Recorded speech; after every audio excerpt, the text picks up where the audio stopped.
66(1)(b) section 66(1)(b) restriction on women's right night time employment between 7 PM 6 PM. ఇంత ముందు చేస్తానికి లేదు. ఇప్పుడు వాళ్ళు women May work during night time with safe guards like consent, transport, security and CC surveillance.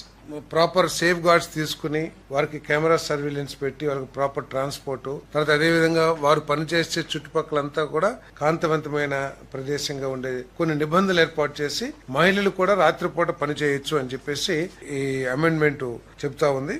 అదేవిధంగా section 54లో 9 hours per day maximum చేసేదైతే ఇప్పుడు అది 10 గంటలకు పెంచి పర్ డే 10 hours పెంచడం జరిగింది.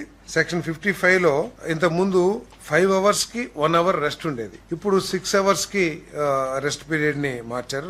6 hours కి ఒకసారి రెస్ట్ వచ్చేట్లు. అదేవిధంగా section 56 maximum spread over 10.5 hours అయితే ఇప్పుడు ఎక్స్టెండెడ్ టు 12 hours, అంటే మొత్తం 12 hours దాకా పనిచేసే అవకాశాన్ని కల్పిస్తూ ఉంది. ఓవర్ టైం సెక్షన్ 64 ప్రకారం ఇంత ముందు 50 గాని 75 గంటలు గాని మాత్రమే ఓవర్ టైం చేస్తానికి అవకాశం ఉండేది. బట్ ఇప్పుడు 144 hours 144 hours per quarter over time చేస్తానికి అవకాశం కల్పించే విధంగా ఈ చట్టాలని అమెండ్మెంట్ చేయడం జరిగిందని చెప్పేసి మనం చేస్తున్నాం. ఇదంతా ఏంటంటే ఈజ్ ఆఫ్ డూయింగ్ బిజినెస్ లో భాగంగా నిబంధనలను అమెండ్మెంట్ చేయడం జరిగిందని చెప్పేసి కూడా ఈ సందర్భంగా తెలియజేస్తాను. ఇప్పుడు ఇంతకు ముందు women employment during night time కు సంబంధించి కొన్ని నిబంధనలు ఉంటే women May work during night time with certain, ఇందాక చెప్పాను కదా, సీసీ కెమెరా సర్వేలియన్స్, ప్రాపర్ సేఫ్టీ, తర్వాత వారికి మంచి వసతులు అవన్నీ కూడా ఉంటే పని చేయొచ్చు అని చెప్పేసి కూడా ఈరోజు ఈ చట్టం మార్చడం జరిగిందని చెప్పేసి మనం చేస్తాం.